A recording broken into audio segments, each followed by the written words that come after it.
بسم اللہ الرحمن الرحیم۔ السلام علیکم، میں ہوں محمد عثمان اور آپ دیکھ رہے ہیں پروگرام حرف راز اور مقبول جان کے ساتھ۔ ناظرین، لداخ میں بھارت اور چین کے درمیان جھڑپ نے پوری عالمی دنیا کی توجہ حاصل کر رکھی ہے۔ دونوں ملکوں کے درمیان کشیدگی ہے اور آج دونوں ملکوں کے وزراء خارجہ کا آپس میں رابطہ ہوا ہے۔ کہا یہ جا رہا ہے کہ کوئی گولی نہیں چلی، لیکن پھر بھی بھارت کے 20 سے زائد فوجیوں کے مرنے کی اطلاع ہے، جس کے اوپر پورے بھارتی میڈیا میں ایک وویلا اور بھارت کے سیاستدانوں نے ایک طوفان مچا رکھا ہے کہ چین سے بدلہ لیا جائے، چین کے اوپر حملہ کیا جائے، چین کے ساتھ جنگ لڑی جائے۔ یہ معاملات کس طرف جاتے دکھائی دے رہے ہیں اور اس کا نتیجہ کیا نکل سکتا ہے، اور عالمی برادری اس معاملے میں کس طریقے سے انٹروین کرے گی اور اس کے کیا اثرات ہوں گے، یہ ہے آج ہمارا پہلا موضوع۔ اور ہم اپنے پروگرام کے دوسرے حصے میں بات کریں گے ایک اہم آج سیاسی ڈیولپمنٹ ہوئی کہ عمران خان حکومت کی ایک اہم اتحادی جماعت بلوچستان نیشنل پارٹی آج حکومت سے، اس سرکاری جو اتحاد تھا اس سے الگ ہو گئی۔ اب اس جماعت کا کیا مستقبل ہے؟ کیا واقعی عمران خان صاحب کی حکومت جو ووٹوں کی اکثریت سے قائم ہوئی ہے وہ بچ پائے گی، سروائیو کرے گی؟ اب عمران خان صاحب منانے میں دوبارہ اپنے اتحادیوں کو کامیاب ہوں گے نہیں ہوں گے؟ بی این پی کا موقف کیا ہے، اس پہ بات ہوگی۔ اور پروگرام کے آخری سے بات ہوگی، آج سندھ کا بجٹ آیا اور سندھ میں اپنے ملازمین کے تنخواہوں میں 10% اضافہ کیا۔ وزیر اعظم عمران خان خود سندھ کے دورے پر ہیں، اپنی پارٹی کے رہنماؤں سے ملے، لیکن سندھ کے وزیر اعلیٰ سے ان کی ملاقات ابھی تک نہیں ہوئی۔ کیوں نہیں ملے؟ اور یہ جو روایت ہے ناراضگی کی کہ جانا اور نہیں ملنا، یہ کب شروع ہوئی، اس پہ ہی بات کریں گے۔ بڑھتے ہیں اپنے پہلے موضوع کی جانب۔ اور یہ صاحب، چینی وزیر خارجہ نے آج بھارتی ہم منصب اپنے ایس جے شنکر سے ٹیلی فون پر رابطہ کیا ہے اور یہ واضح پیغام دیا ہے کہ چین کی خود مختاری کو جو ہلکا نہ لو، ہمارے پھر عزائم پھر سب کے سامنے آئیں گے، ہم آپ کو بتائیں گے پھر کیا ہوگا۔ دیکھیں، آج سے تقریباً 8-9 مہینے پہلے جس وقت پینٹاگون اسٹریٹجی آئی تھی تو ہم نے سے بہت تفصیل سے گفتگو کی تھی کہ پینٹاگون نے اس پورے ریجن کے اندر اپنے لیے بہت سارے حلیف ہیں وہ اکٹھے کر لیے ہیں، اور پینٹاگون یہ چاہتا ہے کہ کچھ بھی ہو جائے، چائنا بے شک اچھی پاور بنے، اکنامک پاور بنے، ان کے ساتھ اس کی اکانومی ترقی کرے، لیکن چائنا جو ہے وہ کسی طور پر بھی انٹرنیشنل مارکیٹ کو کیپچر کرنے کے لیے نہ آئے، خصوصاً وہ مارکیٹ جس کے اوپر اس وقت یورپ کا اور امریکہ کا قبضہ ہے، خصوصاً امریکہ کا قبضہ ہے۔ یورپ کے ساتھ چائنا نے بہت بڑا، اس کے بعد ہوا یہ کہ جب یہ پینٹاگون اسٹریٹجی آئی، اس میں سوائے پاکستان کے ہر ملک اس ریجن کے اندر موجود تھا، ایک پاکستان نہیں تھا اور ایک چائنا نہیں تھا۔ صحیح۔ اور پاکستان اور چائنا جس دونوں کو ایکسکلوڈ کیا گیا تو چائنا نے اس کے مقابلے میں ایک 100 ملکوں کی کانفرنس بلائی، اور 100 ملکوں کی کانفرنس میں یہ دنیا کی واحد عالمی کانفرنس تھی کولڈ وار کے بعد جس میں امریکہ شامل نہیں تھا۔ اس کے اندر سب سے اہم ترین بات یہ ہوئی کہ چائنا کا جو ریلوے کا سسٹم ہے اس وقت دنیا کا بہترین سسٹم سمجھا جاتا ہے، اور اس وقت جو یورپ کے ریلوے کے سسٹم ہے وہ کہا جاتا ہے کہ وہ ریڈنڈنٹ ہیں، پرانے ہو چکے ہوئے ہیں۔ خصوصاً انگلینڈ کا جو سسٹم ہے وہ تو ایسا ہے کہ وہ پرانی ایک زمان میں کول مائنز ہوتی تھیں، اور 6-7 منزلہ تھی، اس کو انہوں نے ٹھیک ٹھاک کر کے سیٹ کر کے اس کو کیا ہوا ہے، اور وہ بہت بعض دفعہ اگرچہ کو بہت اچھا اس کو چلاتے ہیں، اس کے باوجود بھی کہیں سفوکیشن بھی آ جاتی ہے، مسائل بھی بن جاتے ہیں۔ تو چاہتے تھے کہ وہ چائنا کی اس سے بینیفٹ لیں۔ دوسرا یہ تھا کہ وہ چائنیز مارکیٹ جو ہے وہ چائنیز گڈس ہیں، وہ چائنیز مارکیٹ مانگتی تھی، اور چائنیز کی گڈس کا سب سے بڑا مسئلہ یہ ہے کہ آپ اگر ایک دکاندار ہیں تو آپ اگر یہ موبائل فون جو ہے یہ بازار میں اگر 1 لاکھ روپے کا مل رہا ہے، اور چائنا والا جو ہے موبائل اگر آپ کو 10,000 روپے کا مل جاتا ہے، اور اس میں سے آپ 10 سیٹ بیچ کے تو 100 ایک موبائل کی جگہ آپ منافع کما لیتے تو کون نہیں چاہے گا۔ اس طرح شرٹس ہیں، باقی چیزیں ہیں، چائنا نے ظاہر بات ہے اوور فلڈڈ کیا ہوا مارکیٹ کو۔ تیسری چیز یہ تھی کہ افریقہ کے تمام ممالک میں سے اکثریت کے ساتھ چائنا نے معاہدہ کر لیا تھا ان کے ریسورسز کو اپنے پاس لانے کے لیے۔ اس کے ایک ہی راستہ بنتا تھا، اور وہ تھا یہ جو کوریڈور، جس کو یہ گوادر سے لے کے اب تک وہ جو کوریڈور ہے جس کو بہت بڑا کام کر رہے ہیں۔ تو اس نے کہا کہ ہم نے کنٹینمنٹ آف چائنا کرنی ہے، اور یہ پالیسیز جو ہے 2012 آنورڈ سے چلی آ رہی ہے، اور اس کو ہم بہت دفعہ ڈسکس کر چکے ہیں۔ لیکن نومبر کے اندر ایک پینٹاگون اسٹریٹجی آئی ہمارے کہ انہوں نے کرنا کیا ہے، اور آپ دیکھیں کہ اس پورے ریجن کے اندر 3,70,000 امریکی افواج جو ہیں وہ وہاں پر موجود ہیں، اور امریکہ نے کہا کہ یہ افواج کم ہیں، ہم چاہیں گے کہ ہمارے پارٹنر جن میں انڈیا ہے، جن میں بنگلہ دیش ہے، ان میں اور جاپان ہے، یہ بھی ہمیں کوئی فوجی نہیں تاکہ ہم اس کے اندر اس کو رکھیں. اور اس کے ساتھ ساتھ یہ تھا کہ امریکہ کی شپس بھی وہاں ہیں، کیونکہ بنیادی وجہ یہ ہے کہ چائنا اپنے سمندر سے جو چیزیں نکالتا ہے وہ جب نیچے سمندر میں آتی ہیں تو ایک انڈونیشیا اور ملائیشیا کے درمیان ایک چھوٹی سی ایک جگہ بنتی ہے جہاں سے جہاز گزرتے ہیں. یہ کچھ 15-16 کلومیٹر کی جگہ ہے، اس کو کہتے ہیں بلاکا کوریڈور. اس بلاکا کوریڈور سے وہ گزر کے وہ نیچے جاتے ہیں، اور اگر وہاں پر ایک بھی جہاز کھڑا کر دیا جائے تو اس کی حالت وہی ہوگی کہ جیسے ایران کی اسٹریٹ آف ہرمز کی ہے، کہ اس اسٹریٹ آف ہرمز پہ اگر ایک جہاز کھڑا ہو جائے تو پھر you a E who, Qatar who, Yemen who, blockage ہو جاتی ہے پھر. اور گوادر کی خوبی یہ ہے کہ گوادر اس بلاکیج سے باہر ہے، گوادر کھلے سی میں. گوادر کی دوسری بڑی خوبی یہ ہے کہ گوادر دنیا کی واحد نیچرل پورٹ ہے. باقی سب جگہ آپ کو مٹی ریت نکالنی پڑتی ہے اور کچھ عرصے بعد پھر نکالنی پڑتی ہے. کہ یہاں یہ ہے کہ بڑے سے بڑا جہاز جو ہے وہ یہاں آ کر رک سکتا ہے. اللہ نے خاص طور پہ ایسا لگتا ہے کہ فرشتوں کی ڈیوٹی لگائی تھی کہ اس جگہ سے ریت ویت کھودو اور ایک بہت بڑی ایسی جگہ بنا دو. قدرتی پورٹ ہے، ڈیپ سی پورٹ، قدرتی ڈیپ سی پورٹ. پورٹ تو ساری بہت ہر جگہ ڈیپ سی، وہاں پہ کھدائی کی ضرورت نہیں، جہاز قریب آ کے جہاز یعنی ہوتا یہ ہے کہ آپ کبھی سمندر میں کراچی گئے ہوں تو 2 کلومیٹر پیچھے ہوتا ہے، 3 کلومیٹر. سمندر جو ہے وہ ریت ایسے آرام سے ایک سموتھ لے کے آتی ہے اور ریت بہاتی ہے، اس کے ساتھ نیچے اترتی ہے. لیکن یہ بالکل اس کی ایسے جیسے ڈریج کیا گیا ہوا علاقہ. اسی لیے آپ دیکھیں کہ بڑی جلدی پورٹ وہاں کمپلیٹ بنی ہے. اسی لیے وہ پرانی جیٹی جو تھی جو کہ پتہ نہیں ناروے نے بنائی تھی کس ملک نے، وہ بڑی پرانی ڈیپ بنی ہوئی جہاں سے فش مین جاتے تھے. اس کے لیے انہوں نے کہا گیا کہ اب اس میں اس وقت دیکھیں ایک بات یاد رکھیں، امریکہ ہو یا نیٹو ممالک ہو، نیٹو ممالک کو شاید نہ چاہیں لیکن امریکہ صرف ایک کام چاہتا ہے کہ اس جنگ میں کوئی جیتے یا نہ جیتے لیکن جنگ ضرور ہونی چاہیے. کیونکہ جیتنا جو ہے خواہ امریکہ کو کوئی پرواہ نہیں، چین جیتے یا امریکہ جیتے. اور اگر جنگ چل پڑتی ہے اور جنگ اس لیول پہ آ جاتی ہے کہ دونوں ملکوں کا مفاد جو ہے وہ ٹکرا جاتا ہے اور ایک خطرہ پڑ جاتا ہے کہ چین اور انڈیا کے درمیان اگر لڑائی ہوگی تو پاکستان بیچ میں اس میں انگلف ہو جائے گا، اور پاکستان بیچ میں انگلف ہوگا تو پھر طالبان اور القاعدہ کی پوری کی بڑے اسٹیشن فوج آ جاتی ہے تو کشمیر، تو پھر ہم بیچ میں کود پڑیں گے اور پھر ہم یہاں پر آپ انٹرنیشنل فورسز اتار دیں گے اور فار دا پیس کیپنگ. اور اگر پیس کیپنگ فورسز بھی اتار دی گئیں تو اگلے 51 سال تک 25 سال تک تو ایک کانفلکٹ زون بن جائے گا. تو چائنا زندگی میں کبھی خواب بھی نہیں دیکھ سکتا. اچھا، تو یہ ہے بنیادی منصوبہ. اس منصوبے کے اوپر انہوں نے انڈیا کو کہا ہے کہ آپ جناب آگے بڑھ کے نا اس پہ کچھ حرکت کریں. اب دیکھیں انڈیا جو ہے 2 طریقے سے اس میں ریئیکٹ کر رہا ہے. پہلے تو بات یہ ہے کہ دونوں کا اگر ہم کمپیریزن کر لیں تو انڈیا کا جو بجٹ ہے وہ تقریباً $70 ارب ہے ملٹری بجٹ، اور چین کا جو بجٹ ہے وہ 200 اس وقت جو ہے وہ $178 ارب ہے. تقریباً $100 ارب کا فرق ہے. پر کوئی مقابلہ ہی نہیں ہے، کوئی مقابلہ نہیں ہے. اچھا ان کو جو مین پاور ہے وہ 61 ملین ہے، ٹھیک ہے جی، 60 لاکھ کے قریب، اور ان کی 75 ملین کے قریب ہے. ایٹم بم ان کے پاس 120 سے 130 ہے، وہاں ان کو 300 کے قریب ایٹم بم ہے. ایئر کرافٹ جو ہے وہ 2663 ہیں. اور چائنا کی جو دوسری بڑی ایئر فورس بنتی ہے کہا جاتا ہے، اور 3749 ہیں. اسرائیلی ہیلی کاپٹر اس پوری کی پوری یہ تفصیل میرے پاس پڑی ہے، کوئی مقابلہ نہیں ہے اس کے اندر. دوسری چیز یہ ہے کہ چائنا کے اندر کوئی کانفلکٹ زون نہیں ہے. ایک بنانے کی کوشش کی گئی، اور دیکھیں میں نے اس دن بھی آپ کو نکال کے دکھایا تھا اس کا بڑا تفصیلی آرٹیکل جو علی گیلانی نے لکھا ہے، اور اس نے کہا ہے کہ یہ جو افتخار گیلانی صاحب علی گیلانی کے جو داماد انہوں نے لکھا تھا کہ 2010 میں جو خفیہ رپورٹ آئی تھی ان کی جنرل وی کے سنگھ کی، اس نے باقاعدہ مسلمانوں کو وہاں سپورٹ کیا تھا اور وہاں کے جو مسلمانوں کو باقاعدہ اسلحہ پہنچایا تھا اور کیا تھا، اور تاکہ وہاں پر ایک پھڈا بنے. نارملی آپ دیکھیں پاکستان کا جو سیکولر لبرل ہے وہ پاکستان پہ الزام لگاتا ہے کہ یہ چین کے ادھر کرتے ہیں.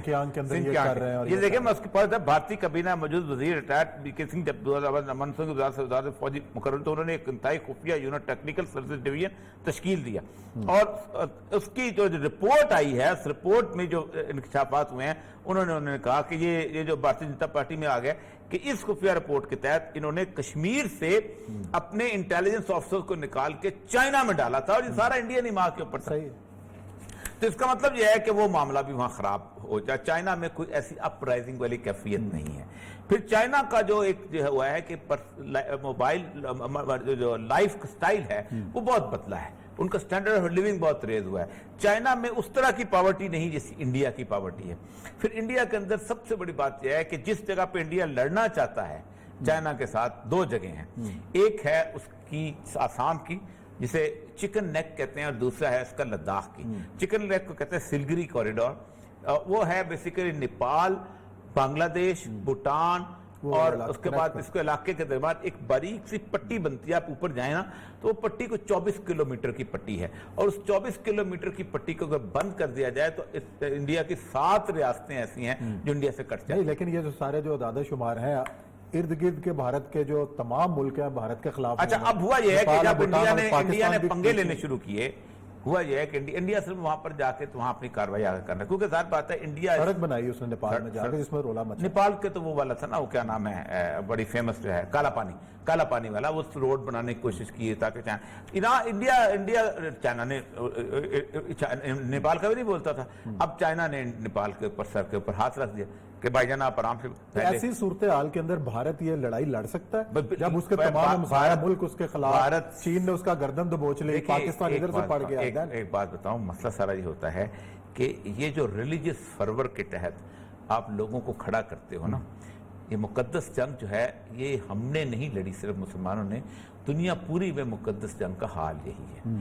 آپ مجھے یہ بتائیے کہ جس وقت یورپ کے پاس کھانے کو کچھ نہیں تھا، جس وقت یورپ جو ہے تباہ و برباد تھا پورے کا پورا جو تھا، اور مسلمانوں کی جو کہتے ہیں نا کہ ہیجمنی تھی پورے اس علاقے کی، تو اس وقت یورپ نے صلیبی جنگیں لڑی. جبکہ آپ سوچیں کہ پلیگ کی صورتحال سے گزر چکے ہوئے تھے اور بہت سارے ایسے مسائل تھے جن سے یہ تو اس لیے کہ وہ جا کے اکٹھا کرتے تھے. اور اس کے اندر ہوتا یہ ہے کہ پادری جو تھا وہ بہت امیر ہو گیا تھا. کہا جاتا ہے کہ جس وقت صلیبی جنگیں ختم ہوئی ہیں تو ان صلیبی جنگوں کے بعد آخر میں ہوا یہ تھا کہ پورے کا پورا جو اس کا تھا نا اپنا تصور کہ فلاں فیوڈل ہوتا ہے فلاں، اس کی جگہ پادری فیوڈل بن گیا تھا. پادری کتنی زمینیں، یہی حال انڈیا کا ہے. انڈیا کے اندر جو جن لوگ ہیں جو ان کے جو ہندوتوا کے خاص وہ ہیں، وہ سمجھتے یہ ہیں کہ یہ اب وہ جنگ آ چکی ہے کہ جس جنگ کا ہم سے کبھی وعدہ کیا گیا تھا. اور یہ وہ جنگ ہے جس میں ہنومان جی بھی آئیں گے، اور یہ جنگ جس میں گنیش بھی آئیں گے، اور یہ جنگ ہے جس میں سارے اوتار اتریں گے، یہ اوتار ہمارے ساتھ مدد کریں گے اور ہم اپنی سرزمین کو پاک کر لیں گے. اس جنگ میں ہمیشہ ہوتا یہی ہے کہ ایک آدمی جو ہے جسے کہتے ہیں کہ اندھی کنویں میں چھلانگ لگانے والی بات. اب وہ مودی کو بیسیکلی تیار کس لیے کیا گیا تھا؟ مودی کو اسی کام کے لیے تیار کیا گیا تھا. اور اس تیاری کے پیچھے آپ دیکھیں، ٹھیک ہے، ایک تو انہوں نے تیار کیا نا، ایک میں اللہ تبارک و تعالیٰ کی وہ بنیادی طور پر جو اسکیم آف دا ایونٹ ہے جس کو ہم سمجھتے نہیں ہیں. آج سے تقریباً 40-50 سال پہلے، 70 سال پہلے، 80 سال پہلے جو سمجھتے تھے کہ انڈیا جو ہے اس میں ہندو جو ہیں اتنے سے کون بولتا ہے، ہندو تو آرام سے بیٹھے ہوئے پرسکون قوم ہے، تو وہ یہ اندازہ نہیں تھا کہ اللہ تبارک و تعالیٰ اس آخری غزوے کے لیے چیزیں تیار کر رہا ہے. اور اس میں 1925 میں جس وقت یہ بنی ہے ہندوتوا، تو کوئی سوچ سکتا تھا کہ اتنے سے چند لوگ جو ناگپور میں ٹریننگ لے رہے ہیں وہ ایک دن بھارت میں الیکشن جیت جائیں گے اور ان کو کوئی ہرانے کے قابل نہیں ہوگا. اسی طرح پاکستان کے اندر ایک کیفیت ایسی بن جائے گی. کوئی سوچ سکتا تھا کہ 1947 کے اندر خاص طور پر ریڈ کلف جو ہے وہ کشمیر کو انڈیا کے حوالے کر جائے گا، اور کچھ نہیں تو پٹھان کوٹ دے دے راستہ نہ ملے. اگر پٹھان کوٹ نہ دیا ہوتا تو آج جس وقت کشمیر ہمارے پاس ہے، کشمیر بھی ہمارے ساتھ ہوتا. تو یہ ساری اسکیم آف دا ایونٹ جو ہے اس مالک کائنات جو ہے وہ بن رہا تھا. اس تقدیر کے ایونٹ میں ہونا کیا ہے میں آخر بتا دوں. اس نے پاکستان کو بہت ہوشیار رہنا چاہیے. اچھا. اور اس جنگ سے بالکل دور رہنا چاہیے. دور رہنا چاہیے، بالکل دور رہنا. اس کی ایک وجہ، اور اگر جنگ مسلط ہو گئی، نہیں مسلط 10 دن میں جو لائن آف کنٹرول بس اس کی ایک وجہ یہ ہے کہ میں یہ سمجھتا ہوں جو رسول اللہ صلی اللہ علیہ وسلم کی حدیث ہیں کہ خراب السند من الہند و خراب الہند من السند، کہ اگر اس وقت انڈیا اور پاکستان کی لڑائی ہوتی ہے، ہم سندھ میں بستے ہیں تو ہماری تباہی آ جائے گی. اچھا. اور چین کی تباہی، چین جو ہے وہ انڈیا کو تباہ برباد کر دے گا. لیکن یہ بات تو پھر ہم بچ کیسے سکتے؟ نہیں بچ، اس میں بتاؤ نا، یہ وارننگز ہیں نا رسول اللہ کی. بیسیکلی آپ نے کہا بہرحال پوری دیکھیں نا، یہ وارننگز ہیں. تو اگر وہ کرے گا تو آپ کس نے، کیونکہ اس وقت کا انتظار کریں کہ جس وقت انڈیا جو ہے اس سطح پہ آ جائے کہ جب آپ کو غزوہ ہند کا ٹائم آ جائے، اس وقت تک اپنے آپ کو سنبھال. اچھا، اس کے اندر اپرچونٹیز کیا ہیں خاص طور پر جب دیکھیں میں جو دیکھ رہا ہوں وہ رسول اللہ کی حدیثوں کی تازہ ترین صورتحال کہ اگر یہ بڑی جنگ ہو جاتی ہے اور پاکستان اس جنگ سے کسی نہ کسی حد تک پہلے ہی بچا لیتا ہے، جو تھوڑا بہت انوالو ہو جاتا ہے، تو انڈیا جو ہے یہ it will be no more a single country in 2020. یہ میرا لکھ لیں, آج کا دن ہے 17 جون, یہ ٹائم ہے 8:20 کہ 2021 کے اندر مجھے انڈیا جو ہے ایک ایسا پکا اکٹھا ملک رہتا ہوا نظر نہیں آتا. یہ تقسیم ہو جائے گا, کیونکہ رسول اکرم نے کہا ہے کہ جب تم ہند کے بادشاہوں, مملوک کا لفظ ہے, یعنی کئی سارے ملک ہوں گے جو اکٹھے ہوں گے جن کو تم لے کے آؤ گے, اور یہ باؤنڈریز جو ہیں اب فلوڈ ہو جائیں گی. کیونکہ اب جب چائنا کی لڑائی شروع ہونی ہے تو اس کے اندر دنیا میں کودنا تو ہے, تو اب یہ باؤنڈریز جو ہیں 2021 کے اندر اب یہ ری ڈرا ہونے کا ٹائم آ گیا ہوا ہے. تو یہ آج چلیں یہ دیکھتے ہیں آنے والے وقت میں کیا ہوتا ہے, اور پاکستان اس حوالے سے کس طریقے سے اس تمام کرائسس کے اندر سے گزرتا ہے. ناظرین لیتے ہیں بریک, اور بریک کے بعد آئیں گے اور ذکر کریں گے ایک اہم ڈیولپمنٹ, سیاسی ڈیولپمنٹ BNP مینگل جو آج حکومت سے الگ ہوئی, اس کے کیا اثرات ہوں گے, بات کریں گے بریک کے بعد.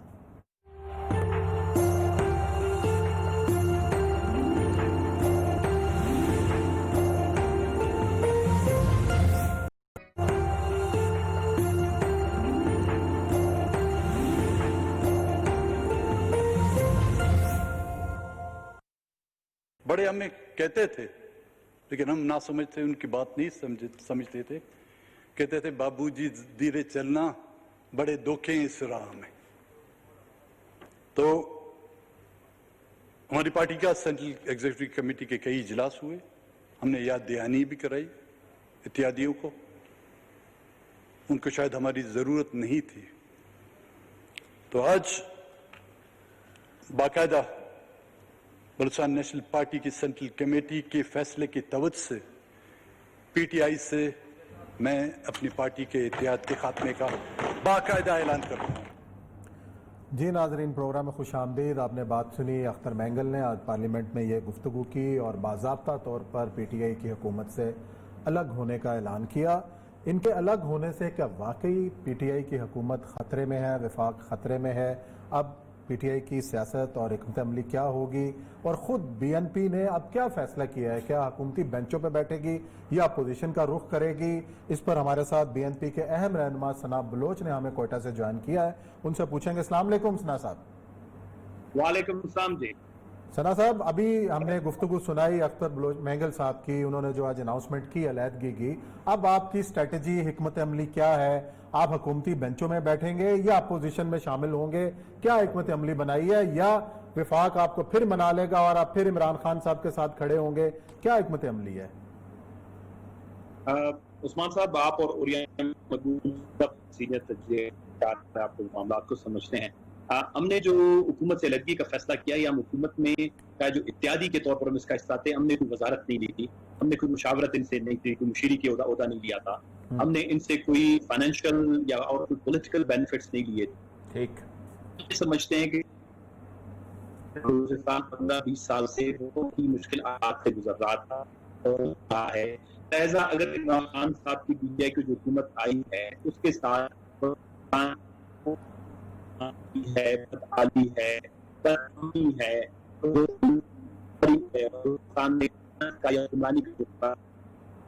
اس کے ساتھ ساتھ انسانی بڑے ابھرتے ہوئے مسائل پاکستان میں زور و شور سے اٹھ رہے ہیں, اور اس کے علاوہ دوران کا وفاق کے ساتھ ایک تعلق ہے جو ایک عدم مساوات کا احساس ہے, بلکہ وہ احساس صرف نہیں ہے, وہ محسوس وہ بالکل نظر آتا ہے. صاحب تو پرسنلی انہوں نے فزیکلی اس کو اکثر دیکھا ہے, موجود ہے. تو ان ساری چیزوں کو PTI کے ساتھ مل بیٹھ کے ایک فریم ورک حل کرنے کی پڑے گا. 10 سال لگیں گے, 5 سال لگیں گے, لیکن ایک شروعات ہونی چاہیے.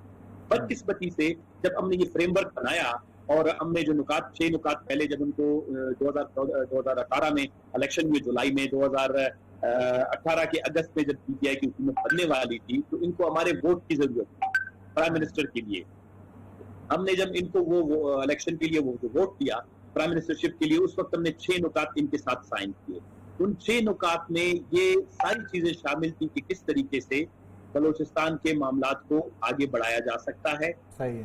اور اس میں ہم نے ڈیولپمنٹ ریلیٹڈ ایشوز, گورننس کے ریلیٹڈ ایشوز, یعنی حکمرانی سے, ترقی سے, بے روزگاری سے, بد امنی سے, وفاق کے ساتھ جو ہے بلوچستان کے شیئر کے حوالے سے, اور ڈیولپمنٹ کے حوالے سے, جس طرح آپ نے آج مینگل صاحب کی تقریر میں سنا ہوگا, یعنی بلوچستان میں اتنی احساس محرومی ہے, جب لوگ سڑکوں پہ نکلتے ہیں یعنی وہ سڑک سے ہی احساس محرومی کا احساس ہوتا ہے. لوگ کہتے ہیں کہ یار پاکستان میں موٹر ویز بن گئے, سی پیک کی سڑکیں بن گئی, ہمیں کم از کم دو راہ سڑک تو دے دیں تاکہ ہم حادثات سے بچیں, ایک منزل سے دوسری منزل تک آسانی سے پہنچ سکے. پھر اس کے بعد جب ان کو صدارت کے ووٹ کی ضرورت تھی پھر یہ ہمارے پاس آئے, پھر ہم نے ان کو 9 نکات رکھے ان کے سامنے, اور وہ سارے نکات اس میں نہ تو ہم نے کسی اپنی شوگر مل کے لیے کوئی قرضہ مانگا, نہ ہم نے اپنے ان کے لیے بہت بڑی زمینیں ان سے مانگی, نہ ہم نے ان کے کہا کہ جی آپ ہمیں بہت زیادہ سفارتی عہدے دے دیں, وزارتی عہدے دے دیں, نہ یا بڑی وزارت ہمیں دے دیں. ہم نے صرف اور صرف تمام معاملات کو بلوچستان سے, اور میں یہ سمجھتا ہوں کہ ان کو شکر گزار ہونا چاہیے کہ اتنا جو ہے وہ کیا کہتے ہیں کہ بالکل 1 روپیہ پیسہ خرچ نہ کرنے والا اتحادی ان کو 2 بار ملا ہوا, جس نے آپ سے اچھا لیکن سوال کا جواب نہیں آیا. بنیادی طور پر میں نے ایک اپوزیشن میں رہیں گے کہ حکومت کے ساتھ رہیں گے؟ اس میں بھی میں افسر بھائی 2 چیزیں جو ہیں, ایک تو یہ ہے کہ آپ نے 9 نکات 6 نکات بتائے. نارملی ہمارے ہاں میڈیا اس قسم کا ہے کہ آپ کے 6 نکات جو ہیں وہ لوگوں نے بلا دیے ہوئے ہیں. سچی بات میں بتاؤں, مجھے اپنا قصور ہے, آج میڈیا کا بھی قصور ہے. ایک تو یہ بتائے گا کہ پرائیورٹائز کر کے بتا دیں تاکہ آپ کے مطالبات کیا تھے, کیونکہ عمومی طور پر اس الجھن میں لوگوں کو اندازہ نہیں ہوتا. ایک تو یہ ہے, اور اس میں سب سے پرائیورٹی کا کیا تھا, ظاہر بات ہے میں جانتا ہوں آپ جانتے ہیں سب. ایک تو یہ بتا دیجیے گا, دوسرا یہ بتا دیجیے گا کہ حکومت جو ہے وہ اس کے لیے کیا مشکل ہے. شبلی فراز صاحب نے آج کہا کہ ہم منا لیں گے, ناراض نہیں ہوں آج کہا کہ کیا مشکل ہے کوئی ان مسائل کو حل نہیں کرنا چاہتی. یہ بات آپ کی بالکل درست ہے کہ بلوچستان جو ہے اس کو سی پیک بھی اس کے حالات نہیں بدل سکی, تو یہ صورتحال کیا ہوگا. جی جی تو سر اوریا بھائی دیکھیں بات تو یہ ہے, پرائیورٹائز کر کے میں بتاؤں گا. دیکھیں ہم یہ کہہ رہے ہیں کہ 15 سال سے بلوچستان میں بدامنی ہے, تشدد رہا ہے. یہاں پر اس وائلنس اور تشدد اور بدامنی کی وجہ سے ریاست اور عوام کے درمیان جو ایک تعلق ہونا چاہیے, ایک ربط ہونا چاہیے, وہ ٹوٹ کا شکار ہوا. یہاں پر امن و امان کی بگڑتی صورتحال کے باعث یہاں پر انسانی حقوق کے بہت سے مسائل پیدا ہوئے, جس میں مسنگ پرسن کا ایشو ٹاپ پرائورٹی پہ تھا. بالکل, یعنی ہر گھر سے 2 سے 3 بندے 4 بندے یا گلی محلے سے, اس نے بہت سائیکالوجیکل امپیکٹ اور پولیٹیکل امپیکٹ ہمارے معاشرے میں پیدا کیا. ہم نے کہا کہ کسی بھی معاشرے میں فیڈریشن کا ایک فیڈریٹنگ یونٹ ہے بلوچستان, جب آپ ریکنسیلیشن کی طرف بڑھتے ہیں جو اس کا پہلا نقطہ ہوتا ہے وہ اعتماد کی بحالی, اور اعتماد کی بحالی یہی ہے کہ یہ جو مسنگ پرسن کا ایشو ہے, ہیومن رائٹ سے ریلیٹڈ ایشو ہے, اس کو آپ ریزالو کریں اور زیادہ سے زیادہ لوگوں کو ریلیز کریں یا ان کو عدالتوں میں پیش کریں اگر کسی بہت بڑے جرم میں مرتوب ہے. یہ ہمارا پہلا نقطہ تھا, اس میں بہت ہی سستی ہوئی, تھوڑی بہت یہ نقطہ جو ہے یہ چلتا آ رہا ہے 2005 آنورڈ, آج تک 15 سال ہو گئے ہوئے. اچھا ان 15 سالوں میں آپ بھی جانتے ہیں, ہم بھی جانتے ہیں کہ اس نقطے کے پیچھے کون ہے کیا ہے. میں اس لمبی بحث میں جانا نہیں چاہتا ہوں, لیکن بنیادی طور پر آپ کیا سمجھتے ہیں کہ یہ مسئلہ کیوں حل نہیں ہو رہا, جو کہ بہت سنجیدہ مسئلہ ہے. اور میں تو بہت سارے لوگوں کو ذاتی طور پہ جانتا ہوں, آپ کو خود پتا ہونا چاہیے, آپ خیر اس کے ان کے نمائندہ ہیں, آپ سے پوچھتے ہیں. میں ذاتی طور پہ ان کی خاندانوں کو جانتا ہوں کہ جو صورتحال ہے, اور اس نے بہت بڑا ایک معاشرے کے اندر ایک ایسا امپیکٹ ڈالا ہے جس میں خوف کی فضا ہے, جس کے اندر لوگ جو ہیں عدم اطمینان کی مسئلہ ہے. اور یہ عدم اطمینان بلوچ معاشرے میں تو بہت چلتا ہے اور تو صدیوں تک چلتا ہے, تو حل کیوں نہیں ہو رہا, وجہ کیا سمجھتے ہیں آپ؟ بالکل سر اوریا بھائی دیکھیں اس میں جتنے بھی اسٹیک ہولڈرز ہیں, جب ہم یہ باتیں ہم نے پی ٹی آئی کے ساتھ جب الائنس میں تو ہم نے انہوں نے یہی کہا کہ انہوں نے کہا سر مینگل صاحب آپ وزارت لے لیں, آپ 1-2 اور عہدے لے لیں, آپ کیبنٹ کا بنے. ہم نے ساتھ پہ یہ عہدے نہیں لیے, ہمیں پتا تھا, ہم نے کہا کہ دیکھیں جی ہمارے لوگ جو ہے ہم سے یہ ابھی کر رہے کہ ہم ان کو وزارت کے جا کے پروٹوکول میں 2-4 چیزیں ان کے گھر میں چینی دال پہنچائیں. ہمارے ہاں لوگ یہ کہتے ہیں ہمارے بچے واپس لے آؤ. بلوچستان میں لوگوں کا ریاست کے ساتھ جو تعلق تھوڑا کمزور پڑ گیا, اس کو مضبوط کرنے کے لیے ریکنسیلیشن کا پروسیس آگے بڑھے. جب ہم نے عنوان بنایا اس میں اسٹیک ہولڈرز کافی ہیں, ہم نے کیا کیا کہ ہم نے ان کو کہا کہ ان کے عمل درآمد کے لیے ایک طریقہ کار ہونا چاہیے, ایک فریم ورک ڈیولپ ہونا چاہیے. جب ان کے پاس ٹائم نہیں تھا تو 3 رکنی کمیٹی بنی, میں اس کمیٹی کا رکن تھا پی این پی کی طرف سے. میں نے خود اٹھا کے بیٹھ کے کمپیوٹر پہ پڑھا ان کے لیے اسٹیک ہولڈرز آئیڈینٹیفائی کیے, ایشو آئیڈینٹیفائی کیے, ٹائم فریم ڈیولپ کیا. ان کی طرف سے جو لوگ اس میں کمیٹی میں افیکٹو امپیکٹ ہو سکتا تھا وہ لوگ ہم نے آئیڈینٹیفائی کیے. پھر ہم نے ان کو کہا کہ یہ طریقہ کار کمیٹی نہیں گے, ہم یہ بات چیت ہماری آگے نہیں بڑھے گی, آپ یہ مسائل حل نہیں کریں گے. ایون اسٹیک ہولڈر جو دوسرے بھی ہیں جن کا آپ ذکر کر رہے ہیں ہمارے ریاست کے اسٹیٹ کے, ان کو بھی انگیج کرنا چاہیے, کیونکہ یہ ڈیفینیٹلی بلوچستان کا جو کرائسس ہے وہ سیکیورٹی ریلیٹڈ ہے, وہ پولیٹیکل ہے, وہ گورننس سے ریلیٹڈ ہے, وہ اکنامک ریلیٹڈ ہے, وہ نیشنل انٹرنیشنل بھی بہت سے اسٹیک ہولڈرز تو یہ پرابلم یہ ہوا کہ پی ٹی آئی کی جو پولیٹیکل میچورٹی ہے یا عدم پختگی جس کو آپ کہتے ہیں، اس کی وجہ سنا بھائی میں آپ کو ایک بتاؤں جہاں روک رہا ہوں کہ یعنی کورونا میں سارے سٹیک ہولڈر آ جاتے ہیں، زلزلے میں سارے سٹیک ہولڈر آ جاتے ہیں، لیکن مسنگ پرسن کی ایشو کے اندر سارے، اور یہ بالکل ٹھیک کہا کہ پی ٹی آئی کی میچورٹی جو ہے اس نے کس طرح، آپ مجھے بتائیے کہ کیا سٹیک ہولڈر کو پی ٹی آئی نے نہیں بلایا، انیشیٹو نہیں لیا، یا ان کو سیاست کا قلب بے کا شاید پتہ ہی نہیں تھا کہ یہ کر سکتے ہیں؟ سر دیکھیں پی ٹی آئی بڑی خوش قسمت پاکستان کی جماعتوں میں سے ہے جس کو بہت بڑا اسٹیبلشمنٹ نے یا ہمارے دیگر اسٹیک ہولڈرز نے بہت پیمپر کیا، اس لیول تک لے گیا۔ ابھی بھی اس کر کے رہے ہیں۔ بعد اب ان کی ذمہ داری ہے کہ ان کو اگر جو ڈرائیونگ سیٹ پہ بٹھایا تھا، ان کی ذمہ داری ہے کہ اس گاڑی کو سموتھلی اپنی منزل کی طرف لے جائیں۔ اب دیکھیں جب میں نے کو کہا کمیٹی آپ بنا دیتے، جب انڈور ہماری میٹنگ ہوتی، of the camera in camera ہماری میٹنگز ہوتی، تو اس میں یہ سارے اسٹیک ہولڈرز یقیناً پارٹ اینڈ پارسل بن جاتے اگر حکومت چاہتی، لیکن انفارچونیٹلی کیونکہ سیزنڈ اور میچور پولیٹیکل لیڈرشپ کی کمی ہے، جہانگیر ترین صاحب سین سے آؤٹ تھے، شاہ محمود قریشی صاحب نے ایک ایسی ذمہ داری لے لی کہ وہ سارا دن ملک سے باہر رہتے ہیں، پرویز خٹک صاحب بھی اتنے ایکٹیو نہیں گئے، یہ 3 4 5 بندوں کے علاوہ آپ مجھے دکھائیں کہ کوئی ایسا شخص ہے پی ٹی آئی میں؟ نہیں، زلفی بخاری صاحب ہیں، سب کچھ کر رہے ہیں۔ نہیں اب ایکسپیٹریٹ جو آئے ہوئے ہیں نا، یہی تو کمال ہے پاکستان کے اندر، پی ٹی آئی کا یہی تو ہو چکا ہوا ہے۔ لیکن ثنا بھائی ایک سوال جو آپ ہی کی گفتگو سے نکلا، آپ نے کہا گاڑی ٹھیک نہیں چل رہی تھی، آپ اسی وجہ سے گاڑی سے اتر گئے، آپ گاڑی سے اتر کے اگلی منزل آپ کی کیا ہے اس کا جواب دے دیں مجھے۔ سر ہم پولیٹیکل لوگ ہیں، اپوزیشن والے یقیناً ہمارے ساتھ بیٹھیں گے، 20 تاریخ کو ایک اے پی سی بلایا ہے، اس میں ہم پارٹیسپیٹ کریں گے، ہم اس سے پہلے بھی کرتے ہیں اپوزیشن کے ساتھ، ایون ڈیورنگ ہمارا جو الائنس تھا وہ بڑا کنڈیشنل تھا، ہمارا کوئی ایسا الائنس نہیں تھا کہ ہم کوئی وہ آپ نے واضح کر دیا۔ پہلے مجھے بتا دیں اپوزیشن پارٹیوں میں سے کسی سے رابطہ ہوا ہے یا انہوں نے آپ سے رابطہ کیا ہے؟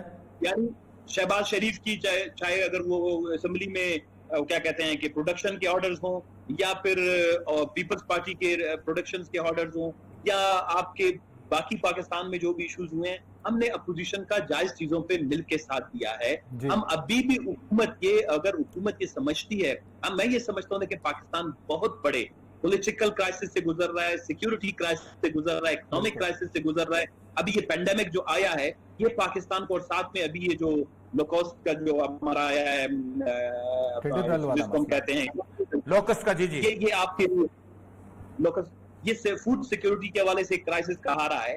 ایسے حالات میں ان کو تو چاہیے تھا کہ یہ ایک نیشنل ریکنسیلیشن کی طرف جاتے ہیں۔ اچھا لوکس کے حساب سے میں چونکہ آپ چاغی میں رہا ہوں، آپ کو یاد ہوگا کہ چاغی اور خاران 2 علاقے ہیں جہاں سے جو روکا جاتا تھا، فیڈرل گورنمنٹ ہوتی ہے۔ آپ مجھے یہ بتائیں گے کہ لوکس کے اندر کیا وہاں سے انفراسٹرکچر ہی ختم کر دیا گیا ہے یا اب رہتا ہی نہیں؟ کیونکہ وہ بیسیکلی ایرانین بارڈر سے وہاں پر آپ کو یاد ہوگا جہاز ہوتا تھا، اسپرے کرتے ہوتے تھے، اتنی انفیکٹو قسم کی گورنمنٹ ہو چکی ہوئی ہے۔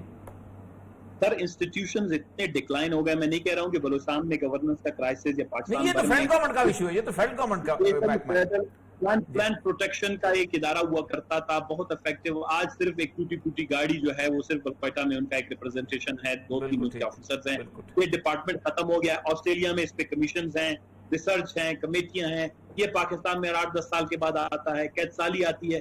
انفارچونیٹلی میں تو یہی کہہ رہا ہوں کہ گورننس کے اتنے کرائسس ہیں پاکستان میں، ان پہ آپ گھنٹوں بات کریں، کوئی ادارہ نہیں ہے جو اس وقت افیکٹولی کام کر رہا ہو، جو ان کو پتا تھا یہ ٹیڈی دل کا کرائسس آ رہا ہے، لوگوں کو پتا تھا کورونا کا کرائسس آ رہا ہے، یہ ان کو ہینڈل نہیں کر سکے، لوگوں کو پتا تھا کہ ابھی پی ٹی آئی اور پی این پی کے درمیان اختلافات بڑھ رہے ہیں 3-4 مہینے سے، انہوں نے ایک دن بھی تکلیف نہیں کی جو ہے کہ جی ہم ان کو بلا لیں کہ یار بجٹ آ رہا ہے، ہم اس دفعہ بلوچستان میں ہیلتھ کے مینگل صاحب آپ کچھ اور نہ دیں، لیکن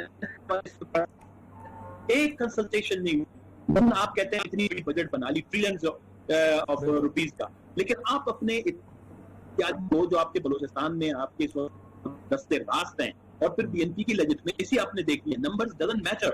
ایک پولیٹیکل پارٹی آپ کو پہلے ملا ہے کہ بلوچستان اس وقت آپ دوبارہ جو ہے نیشنل وہ کیا کہتے ہیں کہ مین اسٹریم میں آپ لانے کے لیے آپ کو پارٹی آئی، وہ آپ جان بوجھ کے مطلب ایک دن کے لیے تو آپ خوش قسمت، آپ 24 گھنٹے کہتے بھائی ہم کنسلٹیشن کرنا چاہتے ہیں، ہم آپ کے ساتھ کوآپریشن کرنا چاہتے ہیں، ہم کوآرڈینیشن کے ذریعے سے بلوچستان میں جو ہے یہ احساس محرومی لوگوں میں، احساس پسماندگی، احساس جو یہ کیا کہتے ہیں کہ دوری جو فیڈریشن کا اس کو ختم کرنا چاہتے ہیں، یہ والی پولیٹیکل ڈسکورس یا ڈسکشنز یا انڈرسٹینڈنگ اولیاء صاحب انفارچونیٹلی پاکستان میں ختم ہو گیا ہے. مجھے تو ڈر یہ لگ رہا ہے یہ صرف بلوچستان کا کرائسس نہیں ہے. آپ کا جو پی ٹی ایم کا کرائسس ہے وہاں پہ اس کے پیچھے یہی چیز ہے. ٹھیک ہے, بعد میں لوگ کہہ دیں گے کہ کوئی اور استعمال کر رہا ہے.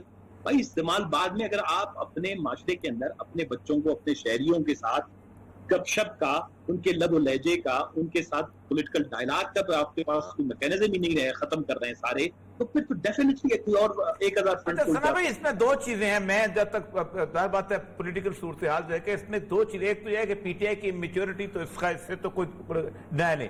ایک اس کے اندر ایک اور چیز ہے کہ عمران خان صاحب کی ذاتی ہے نا. مثلا عمران خان صاحب جو ہیں وہ آج تک ہر بڑا لیڈر جو ہے وہ ایک عزت و تکریم دیا کرتا تھا, اور ان سے جا کے خود ملا کرتا تھا, دروازوں پہ جایا کرتے تھے, کسی کو کوئی برا نہیں کرتا تھا. آپ کیا سمجھتے ہیں خود عمران خان کی ذاتی ایگو بھی اس کے اندر بھی آتی ہے؟ کیونکہ میرا تو اندازہ یہی ہے کہ اس کی ذاتی ایگو نے بہت سارے راستے جو ہیں اور دروازے بند کیے ہوئے ہیں.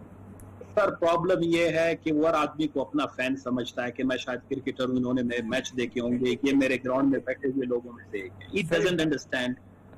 متکبر ہے. دوسری بات یہ, اس کو یہ پتہ نہیں ہے کہ یہ جو لوگ آتے ہیں یہ خاندانی لوگ ہیں سارے, ان کے ابا و اجداد یہاں پہ انگریزوں کے خلاف جدوجہد کی ہے, انہوں نے وائسرائے کو کبھی ہاتھ نہیں ڈالا, انہوں نے یہاں پر بڑے بڑے بادشاہوں اور شہنشاہوں کو, حکمرانوں کے, یہ وہ لوگ ہیں ان کی دھرتی سے لوگوں سے محبت ہے. یہ انہوں نے نہ کرکٹ کے میچ دیکھے ہیں جو آج عمران خان کے ساتھ ہے اس وقت اتحاد میں ہیں, نہ یہ اسٹیڈیمز میں کے سائڈ پہ بیٹھنے والے لوگ ہیں. عمران خان صاحب جو ہیں وہ اس نے کبھی زندگی میں پالیٹکس نہیں کی. کیسے موقع مل گیا, لوگوں نے ووٹ. اچھا پرابلم یہ ہے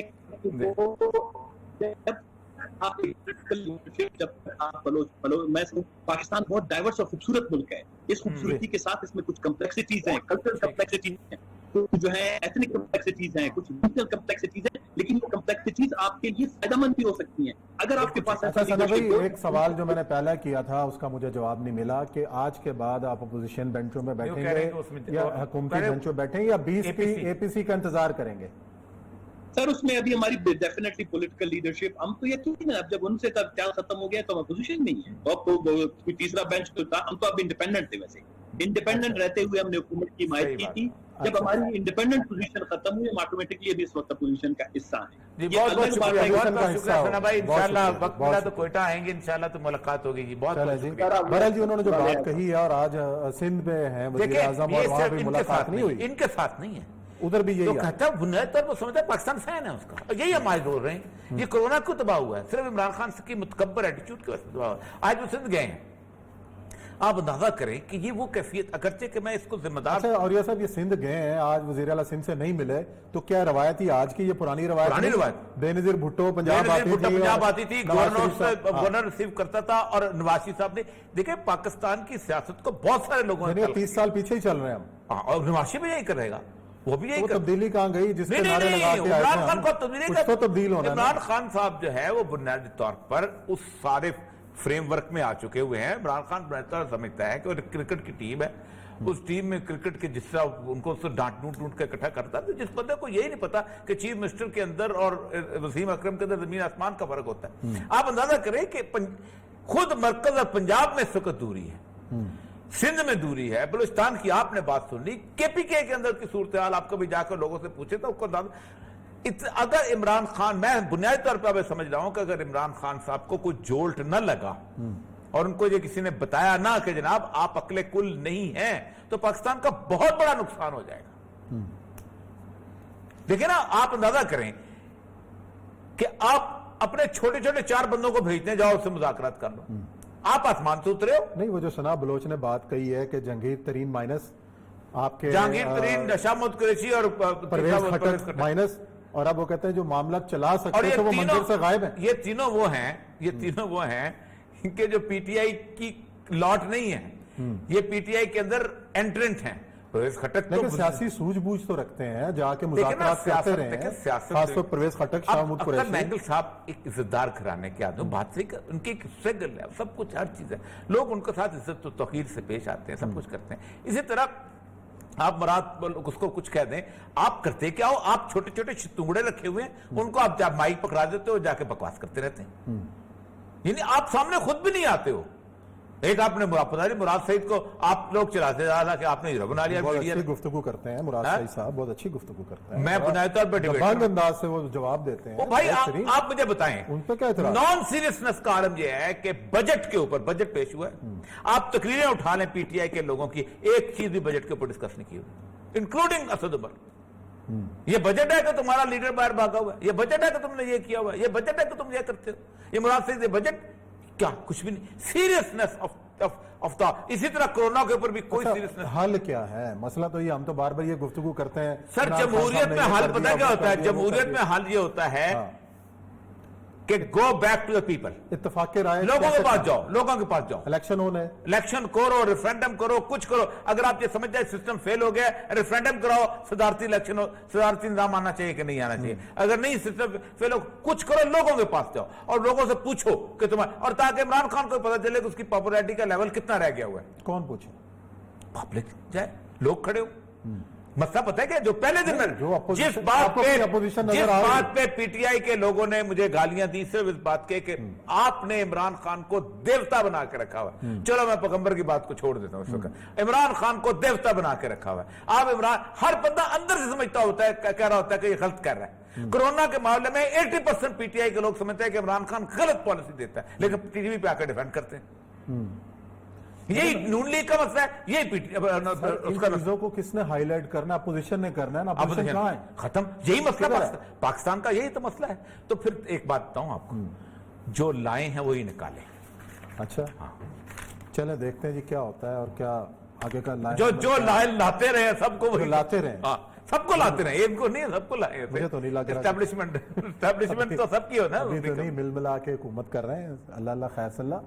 دیکھتے ہیں معاملات کس طرف بڑھتے ہیں. یا بریک کا وقت ہے، بریک کے بعد آئیں گے اور ذکر کریں گے ایک ہمارے لیجنڈ طارق عزیز آج اس دار فانی سے کوچ کر گئے. آج ان کی تدفین ہوئی، ان کی خدمات پہ کریں گے بات بریک کے بعد.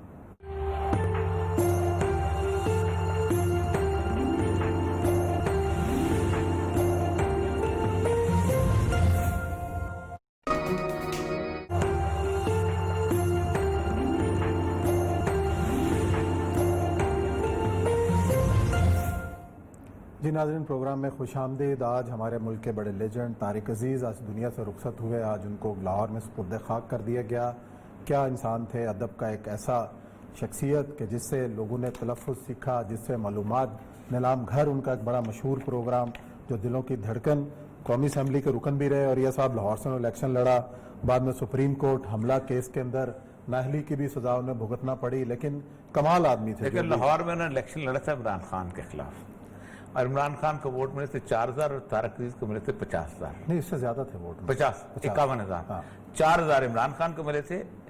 کرکٹر بمقابلہ طارق عزیز کمپیئر 97 کا الیکشن. جی ہاں، تو کمپیئر جیت گیا تھا. NH94 لاہور. ہاں 4000 ووٹ تھے عمران خان، 4200 کے 300 اور اس کے 51,000 ووٹ تھے.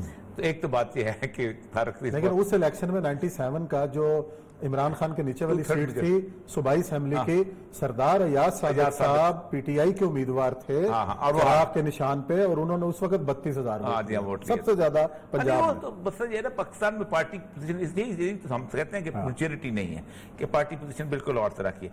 دیکھیں طارق عزیز صاحب سے ہمارا جو تعلق ہے نا، یہ 1970 کا، میری دہریت کے زمانے کا. یہ 69 میں ہوئی تھی ایک ریلی بہت بڑی ٹوبہ ٹیک سنگھ کی، جس ریلی کے اوپر فیض نے نظم پڑی تھی، جزا سزا سب یہیں پہ ہوگی، یہیں سے اٹھے گا شور محشر، یہیں پہ زور حساب ہوگا. تو وہ اس پہ لوگوں نے بہت شور مچا تھا کہ یہ دیکھو اس نے کفریہ کلمات کیا. عبدالحمید باشانی آئے تھے. اس میں طارق عزیز جو تھا اس کی کچھ 40-45 منٹ کی تقریر. اچھا. اور پھر اس کے بعد اس نے ایک گجرات میں جلسہ کیا تھا. اس جلسے کے اندر طارق عزیز بھی تھا اور میں گجرات سے دو جو مقرر تھے ان سے ایک مقرر میں بھی تھا. میں بات کر رہا ہوں 70 کے الیکشنز کی. ہاں میں ہارڈلی 14 سال کہوں گا. تو اس زمانے کی دوستی. پھر وہاں سے وہ چلا گیا اور پھر اس کی گرفتاری بھی ہو گئی. سب تب سے مزے کا آدمی تھے اور فلموں میں اس سے پہلے آ چکے ہوئے تھے. اور وہ انسانیت جو اس کی مشہور فلم ہے جو وہ بڑی کمال کی فلم ہے اور اس میں وہ کہا جاتا تھا کہ جی جس کے ہونٹ ایسے ہلتے ہیں جیسے دلیپ کمار کے ہلتے ہیں، اور لوگوں نے اس کو پاکستان کا دلیپ کمار بھی بنا دیا تھا کچھ عرصے کے بعد۔ پھر اس کے بعد اس نے یہ پی ٹی وی جوائن کیا اس وقت، تو پی ٹی وی کا پہلا اناؤنسر تھا یہ۔ تو مجھے اچھی طرح یاد ہے، احمد مشتاق ہمارے بہت بڑے مشہور شاعر ہیں، تو بیچارے حق لاتے تھے، تو انہوں نے تارک عزیز دوسرا سا منہ پھٹ آدمی تھا، جوان آدمی تھا، تو یہ ٹی ہاؤس میں بیٹھے ہوئے تھے، تارک عزیز نے کوئی بات کی تو اس نے اس کو کہا تمہارا لہجہ چائنا ٹھیک نہیں ہے، تارک عزیز کو کہا، وہ کہتا میں تو کھاتا ہی اس کی کھٹی ہوں، تارک لہجے کی، اس کا خاص مجھے آج تک یاد ہے، میں تو کھاتا ہی لہجے کی کھٹی ہوں۔ تو یہ ایک تو اس کا تھا سارے کا سارا مسئلہ یہی تھا۔ سب سے اچھی بات یہ تھی کہ اتنی شاندار یادداشت اس کی، یادداشت بہت زیادہ، اتنے ہزاروں کے حساب سے شعر یاد ہے، اور اس کے گھر کے اندر کتابیں سے بھری ہوئی چیزیں تھیں سب کچھ۔ اور پھر اس کے بعد اس کی سب سے بڑی بات یہ کی ہے کہ جاتے وقت اولاد نہیں تھی اس کی، ایک بیٹا ہوا تھا، فوت ہو گیا تھا، تو جاتے ہوئے ساری جائیداد جو ہے وہ لوگوں کے نام کر کے ویلفیئر، یہ بہت بڑے حوصلے کی بات ہوتی ہے۔ اور پچھلے دنوں جو اس کے سپیچ آخری جو آپ کھڑے نا، لیٹ کے میں تو تنگ آ گیا، کورونا نے کیا زندگی چھین لی ہے مجھ سے، یہ وہ، لیکن بڑا گا مجھے اس کا ایک وہ آج کسی نے یہ اس کا نا، اس کی جو کتاب وہ ہمیشہ دیا کرتا تھا، پنجابی کی جو کتاب ہے اس کا یہ آخری کسی نے لکھا ہوا تھا کہ اج دی رات بھی کلا آم ہے، کوئی نہیں میرے کول، آج دی رات تے میرے ربا نیڑے ہو کے بول۔ چلیں جی، اللہ تعالیٰ ان کی مغفرت کرے اور کروٹ کروڑا جنت نصیب کرے، اور جو انہوں نے اسلوب دیا اس پروگرام اینکرنگ کے اندر، اس کے اوپر لوگ ان سے سیکھیں بھی۔ ناظرین، یہاں پروگرام کا وقت ختم ہوتا ہے، کل انشاءاللہ نئے موضوعات کے ساتھ آپ کی خدمت میں حاضر ہوں گے۔ اپنا بہت خیال رکھیں، اللہ حافظ۔